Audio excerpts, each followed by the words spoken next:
23 juillet 1945 à Paris. Le début d'un procès historique. Devant la haute cour de justice, le maréchal Pétain, 89 ans, doit répondre de haute trahison, d'intelligence avec l'ennemi, lui qui a collaboré avec l'Allemagne nazie. Pétain prévient qu'il ne répondra à aucune question et plaide sa cause. J'ai passé ma vie au service de la France. Je veux continuer à la servir en m'adressant à elle une fois encore.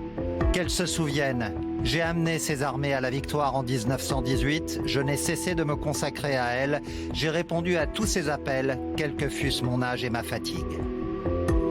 Philippe Pétain renvoie donc à son prestige militaire des années passées, forgé pendant la Grande Guerre.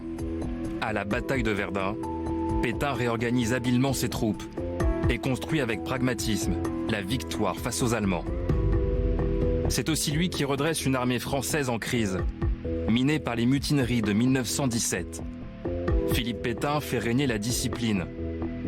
L'armée française est remise d'aplomb et triomphe des Allemands à l'été 1918.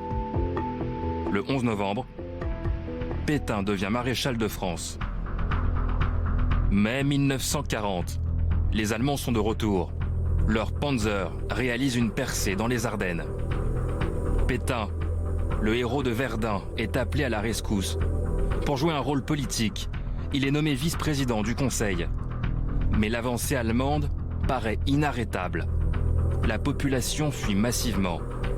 Après des dissensions au sein du gouvernement, Pétain devient président du Conseil et fait cette annonce aux Français. Je me suis adressé cette nuit à l'adversaire pour lui demander s'il est prêt à rechercher avec moi, entre soldats, après la lutte et dans l'honneur, les moyens de mettre un terme aux hostilités.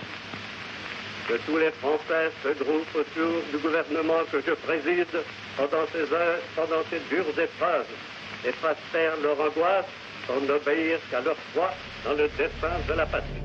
L'armistice est donc signé à Rotonde, le 22 juin. Replié à Bordeaux, Pétain et son gouvernement rejoignent Vichy.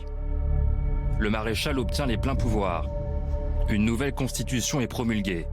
C'est la fin de la Troisième République. À la place, un régime autoritaire. Pétain entretient un véritable culte du chef. Rappelez-vous surtout que vous êtes des hommes, les hommes d'une vieille et glorieuse nation. Ressaisissez-vous, chassez vos alarmes, venez à moi avec confiance. Tous unis, nous sortirons de la nuit où nous a plongé l'affreuse aventure. Dès octobre 40, le régime avance main dans la main avec l'Allemagne nazie d'Adolf Hitler. Cette rencontre à Montoire entre Pétain et le Führer marque le début officiel de la collaboration.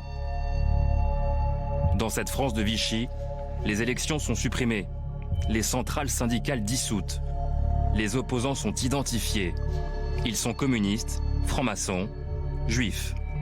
Pendant les 3 premiers jours, 13 000 personnes ont visité cette remarquable exposition où se trouvent rassemblés les documents, les photographies démontrant le péril juif dans tous les domaines de l'activité nationale.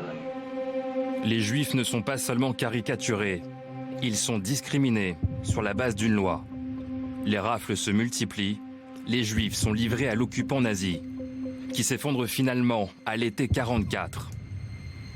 De lui-même, Pétain se livre aux autorités. Au terme de son procès, Philippe Pétain, d'abord condamné à mort, est finalement condamné à la détention perpétuelle et meurt en 1951.